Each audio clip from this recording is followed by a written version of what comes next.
அஸ்ஸலாமு அலைக்கும் வரஹ்மத்துல்லாஹி வபரகாத்துஹு. நீங்கள் இன்னும் எங்கள் சேனலை சப்ஸ்கிரைப் செய்யவில்லை என்றால் இப்போதே சப்ஸ்கிரைப் செய்யுங்கள்.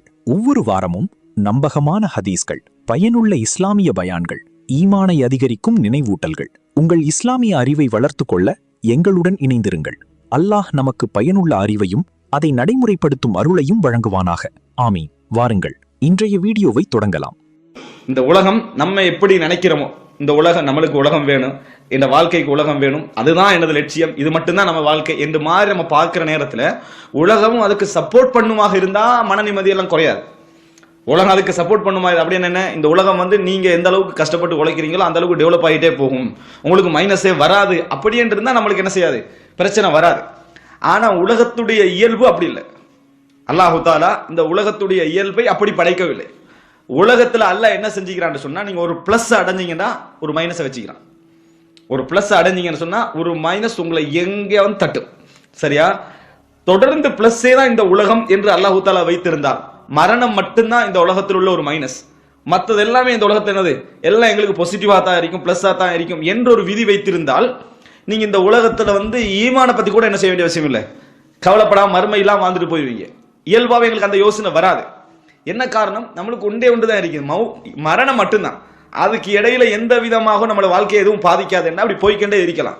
ஆனா அல்லாஹு தாலா என்ன சொல்லிட்டான்னு சொன்னா, அப்படி இந்த உலகத்தை நான் வைக்கவில்லை, இந்த உலகத்தை நான் அப்படி வைக்கல. யார் வரைக்கும் வைக்கல, நம்ம இந்த உலகத்துல எவன் நிம்மதி அடைஞ்சிருப்பான்னு நினைக்கிறோமோ, நம்ம யாரும் நினைப்போம், நம்மளுக்கு மேல உள்ள எல்லாரும் எப்படி நினைப்போம், நல்ல நிம்மதி ஆகிக்கிறான், நம்மளை விட ஒரு 1000 ரியால் அவனுக்கு கூட இருந்தா அவன் கொஞ்சம் நிம்மதி ஆகிக்கிறான்னு தான் நம்ம நினைக்கிறோம். நம்மளுக்கு 3000 ரியால் சிலர் என்ன வைங்க, இன்னொருத்த 5000த்துல இருக்கிறான்னா நம்ம என்ன நினைப்போம், அவன் நிம்மதி ஆகிக்கிறான். 5000த்துல உள்ள நினைக்கிறான், 7000த்துல உள்ள நிம்மதி ஆகிக்கிறான், 7000த்துல உள்ள 9000, அப்படி 1 லட்சம் 1 கோடி வரைக்கும் தான் நம்ம நினைச்சிட்டு இருக்கிறோம். கீழே உள்ள மேல உள்ள நிம்மதி ஆகிக்கிற நினைக்கிறது. இந்த சிந்தனை போக்கு நீங்க என்ன புரிஞ்சுக்கோன்னு சொன்னால், உச்சகட்டத்தை அடைந்தவனாக இருந்தாலும் இந்த உலகத்துல என்ன செய்யறான்னு சொன்னா, இறைவன் மைனஸை வச்சுக்கிறான். மைனஸை வைத்திருப்பதனால என்றைக்கும் மனிதன் ஒரு முடிவுக்கு வரையல, அது எப்படி, நான் திருப்தி ஆகிறேன், நான் நன்றாக இருக்கிறேன் என்ற முடிவுக்கு உங்களுக்கு ஒரு நாளும் வர முடியாது. இந்த முடிவுக்கு வராத இந்த பகுதி இருக்குது, நம்ம மனதில் எப்பயுமே இருந்து கொண்டிருக்கக்கூடிய ஒரு, நம்ம யோசிக்கக்கூடிய ஒரு பகுதி இருக்கும். நீங்க யாரோட அது பேச மாட்டீங்க, மனைவியோட பேசலாம், நெருங்கியவர்களோட பேசியிருக்கலாம், ஆனா ஒரு இருந்துட்டீங்க, என்ன திருப்தியோட இருந்துட்டே இருக்கும் வாழ்க்கையில. என்னடா எப்படி இருந்தாலும் சரி, நாட்டில் இருந்தா சேஞ்ச் ஆகும்னு நினைச்சோம், அது நடக்கல. சரி, இங்க வந்தோம், இப்ப இங்கேயுமே என்ன செய்யல, அது நடக்கல. இவ்வளவு நாள் இப்படியே போயிட்டு இது எப்ப முடியும், என்னமோ ஒரு நம்ம ஒழுங்கா சம்பாதிக்கலையோ, இப்படி நம்ம எதுல பாக்குறோம், வாழ்வதற்கு என்ன வேண்டும் என்ற கோணத்தாலேயே அது அணுகிற நேரத்தில் நம்மளுக்கு என்ன செய்யும், ஒரு நிம்மதியின்மையோடு இருந்து கொண்டே இருக்கும். இதை எப்படி இல்லாமலாக்குற சிந்தனையில நம்ம வாழ்ந்து கொண்டே இருப்போம். அது அதுல நடக்கும், இதுல நடக்கும், அதுல நடக்கும் பார்த்தா, ஆனா அது நடந்திருக்காது. என்ன புரிஞ்சுக்கிறோம் சொன்னால், இந்த பகுதி இருக்குதே, இதுக்கு ஆறுதலும் ஒத்தடமும் எப்ப கிடைக்கும் என்று தெரியுமா, இந்த உலக வாழ்க்கைய நாம் வாழணும், வாழ்வதற்கு என்ன வேண்டும் என்று பார்க்காமல் ஈமானின் ஊடாக மட்டும் நீங்க இந்த உலக வாழ்க்கையை பார்க்க ஆரம்பிச்சீங்கன்னு சொன்னால், நீ நிறைய இடங்கள்ல பாதிப்பு நஷ்டம் என்று நினைச்சதெல்லாம் பிளஸ்ஸா பார்ப்பீங்க. நிறைய இடங்கள் இதெல்லாம் ஒன்றும் இல்லை, நஷ்டம் அப்படி நினைச்சிருக்கீங்களே, அந்த இடங்களை எப்படி பார்ப்பீங்கன்னு சொன்னா, அட இதுல இவ்வளவு ஒரு நலவு இருக்குதா, கயிறு இருக்குதா என்றது உங்களுக்கு கற்பனையில சொல்லல, சும்மா ஒரு பேச்சுக்கு சொல்லல, உண்மை. நான் உங்களுக்கு சில உதாரணங்களை இப்ப சொல்றேன். சரியா? அந்த அடிப்படையில் உங்களுக்கு என்ன செய்யும், இந்த உலகம் விளங்க ஆரம்பிக்கும். இது மெஞ்ஞானமும் அல்ல, உலகத்தையே துறந்த மெஞ்ஞானமும் அல்ல, உண்மை. இந்த மார்க்கத்தை பின்பற்றக்கூடியவர்களுக்கு, இறைவனை நம்பி செயல்படக்கூடியவர்களுக்கு மட்டும் இறைவன் காட்டக்கூடிய ஒரு அம்சம், இறைவன் காட்டக்கூடிய ஒரு அம்சம். இப்ப அல்லாஹு தஆலா சொல்றான், சொர்க்கத்தை பத்தி சொல்ற நேரத்தில் அவள் அறையை பத்தி சொல்ற, பாத்தினுஹு ஃபீஹி ரஹ்மா வ லாஹிருஹு மின் கிபலிஹில் அதாப். உள்ள பாத்தீங்கன்னா ரஹமத்து, வெளியிருந்து பாத்தீங்கன்னா அதாப் என்றான்ல. வெளியிருந்து பாத்தீங்கன்னு சொன்னா அதாபு அப்படின்னு சொல்றான். அது என்ன, நட்டு வெயில்ல, கடுமையான வெயில்ல, நடு ரோட்ல ஒரு கார் போனா, வெயில்ல இருக்கிறவன் என்ன யோசிப்பான், இவ்வளவு தகரத்துக்குள்ள குந்திட்டு போறானே, எப்படி இவனுக்கு வேர்வையா இருக்கேன்னு சொன்னா, ஆனா உள்ளுக்கு எதுல போறான், ஏசில போறான். இதேதான் மார்க்க ரீதியாக நீங்க வெளியிருந்து பார்க்கிற நேரத்துல அநியாயமா வாழ்க்கையை தொலைச்சிட்டு, விளங்கிட்டா, அநியாயமா நஷ்டம், எவ்வளவு பெரிய ஒரு லாபம், 1 கோடி அவன் அதை கையில வச்சிருந்தான், ஹராம் எடுத்துக்கான்னு விட்டுட்டு இருக்கிறார். இப்படி என்ற பார்வை என்ன செய்யும், வெளியேறிக்கும். சரி, அல்லாஹ் பாவம் மன்னிப்பானா இல்லையா, தௌபா செஞ்சிட வேண்டியதான் அதுக்கு பிறகு. இப்படியான சிந்தனை எல்லாம் என்ன செய்யும், வெளியிருந்து பார்க்கிற நேரத்துல வரும். ஆனால் உண்மையிலே நீங்க ஈமானிய வாழ்க்கை, இது எந்த அளவுக்கு இப்படி பிரிக்கல, எந்த அளவுக்கு ஈமானோட நெருங்குறீங்களோ அந்த அளவுக்கு இந்த மனோநிலை உங்களுக்கு அதிகரிச்சுக்கிட்டே வரும். எந்த உச்சமே நீங்க உச்சகட்டமா நெருங்கினீங்களா, இன்னொரு உச்சகட்டமா உங்களுக்கு என்ன செய்யும், நீங்க ஒரு புதுனமான ஒரு நிம்மதி என்ன செய்வீர்கள், அதில் அடைவீர்கள். எனவே தான் நான் என்ன சொல்ல வரேன்னு சொன்னால், ஈமானிய ரீதியாக இந்த உலகத்தை பார்ப்பது, இந்த மெட்டீரியலிச பார்வைக்கு, சடத்துவ பார்வை, சட ரீதியான பார்வை, இதுல இருந்து நம்ம தூரமாயிரும்.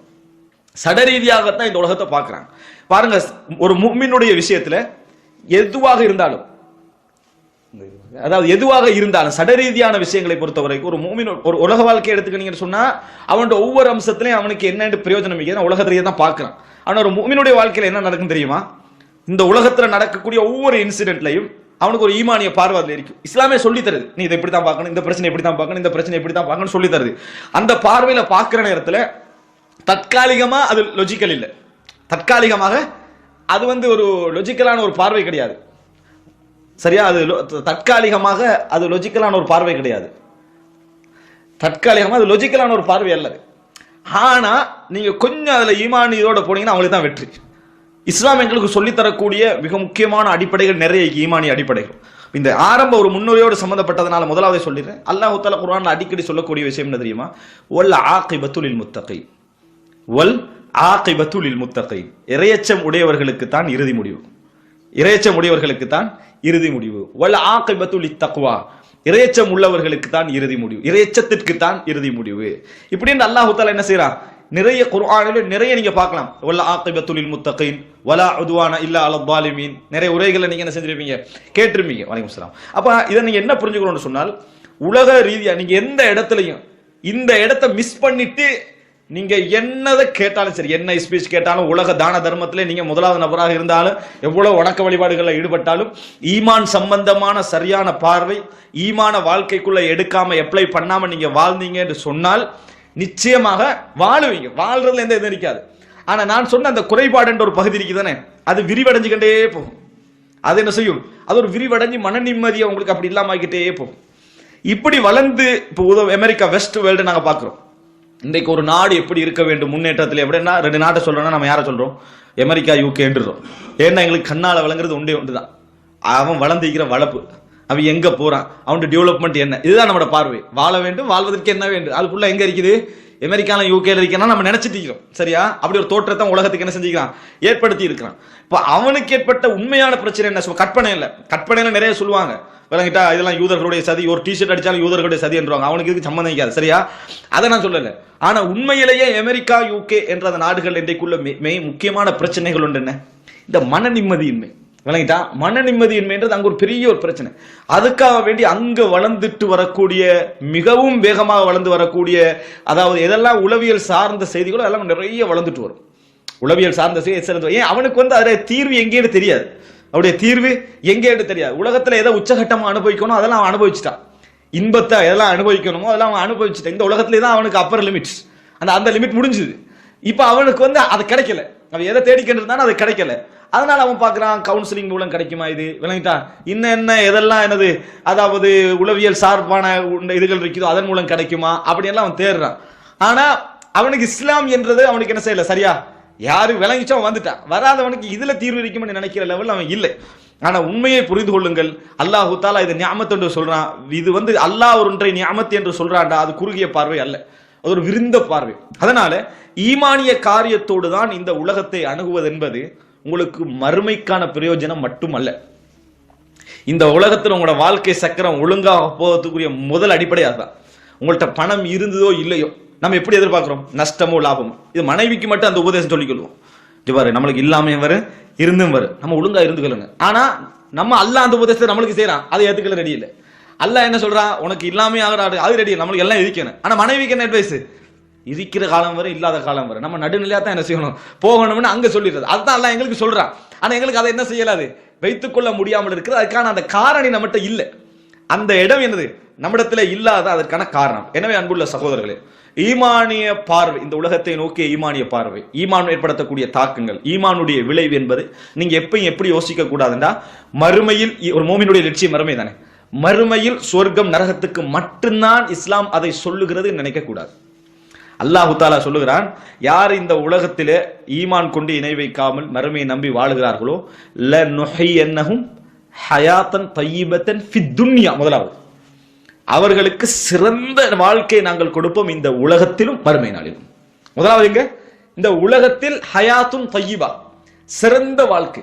எந்த அளவுக்கு நமது ஈமானிய கோளாறு வளர்ந்து போயிருக்கேன்னு சொன்னா, சிறந்த வாழ்க்கை இறைவன் சொன்ன உடனே நம்ம கண்ணால வழங்குறது 2 மாடி பில்டிங், 2 தட்டு ஊடு தருவான் போலக்குது. விளங்கிட்டா?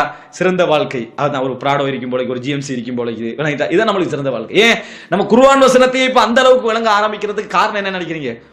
நாம் வாழ வேண்டும், வாழ்வதற்கு என்ன வேண்டும் என்ற அந்த மெட்டீரியலான பார்வை தான் குர்ஆன் தஃப்சீர்ல அழகான வாழ்க்கை இறைவன் தருவேண்டா நம்ம உடனே விளக்க என்ன வசதியான வாழ்க்கையை தருவான் போலக்குது, பெரிய தொழில் போலக்குது, நான் தான் தொழில் அமைச்சராகவும் போலக்குது. அதைத்தான் அல்லாஹ் தஆலா சொல்றான் போலக்குது. ஆனா நாங்க என்ன புரிஞ்சுக்கிறோம்? அபூ ஹுரைரா ரலியல்லாஹு அன்ஹு அவர்களுக்கு அல்லாஹ் தஆலா நல்ல வாழ்க்கையை கொடுத்தான், ஆனா அவர் ஏழை. ரசூல் ஸல்லல்லாஹு அலைஹி வஸல்லம் அவர்களுக்கும் அந்த வாழ்க்கையை கொடுத்தான், ஆனா அவர் ஏழை. அல்லாஹ் தஆலா சொல்ற ஹயாத்தும் தய்யிபா என்ன தெரியுமா? மிக முக்கியம். சந்தோஷம் என்றால் என்ன? சந்தோஷம் என்றால் என்ன? ஒரு நாள் உங்களுக்கு என்ன செய்யல, வெளியே தான் பொருட்கள் எல்லாம் 100 இருக்கும், 1000 வகையா இருக்கும், ஆனா உள்ளத்துல ஏற்படுற அந்த விகிதாசாரம் இருக்குது, அது ஒன்றுதான் சந்தோஷம் என்றது. இங்க வித்தியாசப்படுத்தலாமா? உங்களுக்கு ஒரு வாகனம் கிடைக்குது, சரியா? ஒரு நல்ல திருப்திகரமான மனத்துக்கு அமைதியான ஒரு மனைவி கிடைக்கிறான், நல்ல பொருளாதாரம் கிடைக்குது, உள்ளத்துல ஒரு சந்தோஷம் ஏற்படும். இது என்ன? இதுல வித்தியாசப்படுதா? இல்ல, அது ஒன்றுதான். அது உங்களுக்கு என்ன கிடைச்சாலும் அது ஒன்றுதான். அந்த ஒவ்வொன்றுக்கும் ஒவ்வொன்று இல்லை. சாப்பாடு டேஸ்ட் மாதிரி விளங்குது உங்களுக்கு. அது சாப்பாட்டுல இது வேற டேஸ்ட், அது வேற டேஸ்ட் விளங்குது. அதை தொட்டா ஒரு டேஸ்ட் வரும், இதை தொட்டா ஒரு டேஸ்ட் உங்களுக்கு விளங்குது. இது மாதிரியா சந்தோஷம் இல்லை.